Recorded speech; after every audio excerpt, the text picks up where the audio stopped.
Hello everyone, I am Bipasha.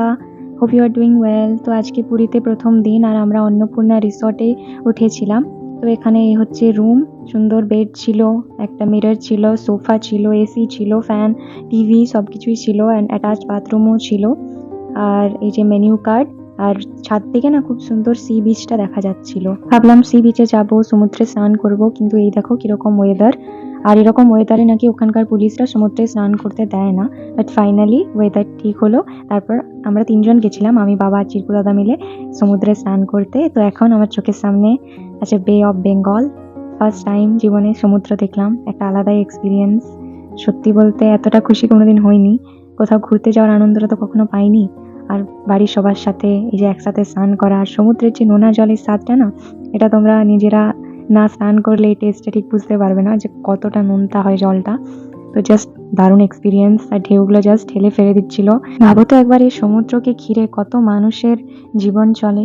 যেমন কেউ উট নিয়ে এসেছে, উটে সাবারি করবে, আবার কেউ এনেছে ঘোড়া, আবার এখানে ফটোগ্রাফার আছে সমুদ্রের সামনে ফটো তুলে দেওয়ার জন্য। আবার কত কত খাবারের দোকান, মাছ, অনেক সামুদ্রিক মাছের দোকান, অনেক কিছু। সমুদ্রে স্নান করলে আবার তো সেকেন্ড টাইম স্নান করতে হয়। তারপর বিকেলবেলা আজকে রেডি হয়ে গেছিলাম একটু আবার বিচে বেড়াতে, কিন্তু আমরা ৫ জনেই গেছিলাম বেড়াতে। এই যে চায়ের দোকানটা, এটা একদম আমাদের হোটেলটার নিচে ছিল। আর এটা এখন আমরা সকাল বিকেল সন্ধ্যা সবসময় চা খাচ্ছিলাম। তো জাস্ট দেখো যে অবেলার সময় সমুদ্রটার রংটা জাস্ট কত সুন্দর লাগছিল দেখতে। বিকেলবেলা সমুদ্রের দিকে খুব সুন্দর হাওয়া বয়, তাই সেই হাওয়ার আনন্দ নিতে কত কত মানুষ যে বিচে আসে কি আর বলবো সেটা। চাঁদের আলোয় যেন সমুদ্রের জলটা একদম চকচকে হয়ে উঠেছিল। আর এখানে অনেক খাবারের দোকানও আছে। যেমন এখানে হচ্ছিল কর্ন চাট, নিরামিষ, তাই বুড়োর জন্য কর্ন চাট।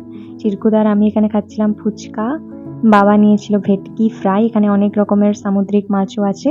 তাছাড়া মা নিয়েছিল চিকেন পকোড়া, আমি নিয়েছিলাম ভেজ মোমো আর পানির মোমো। এখানে খাবার দাবারগুলো রিজনেবল প্রাইসেই পাওয়া যাচ্ছিল, আমাদের ওয়েস্ট বেঙ্গলের মতোই প্রাইস ছিল এখানে খাবারের। বিচ থেকে হোটেলটা যেহেতু ওয়াকিং ডিস্টেন্সেই ছিল, একদম কাছাকাছি, তো তারপর আমরা হোটেলের সামনে এসে চা খেলাম, তারপর রুমে গেলাম। কাছাকাছি বলতে গেলে সেরকমভাবে পিওর ভেজের কোনো হোটেল ছিল না। আর আমার বুড়ো যেহেতু পিওর ভেজ, তাই খাবার দাবার পেতে একটু অসুবিধা হচ্ছে। এটাই ছিল আমাদের পুরীতে প্রথম দিন। Thank you.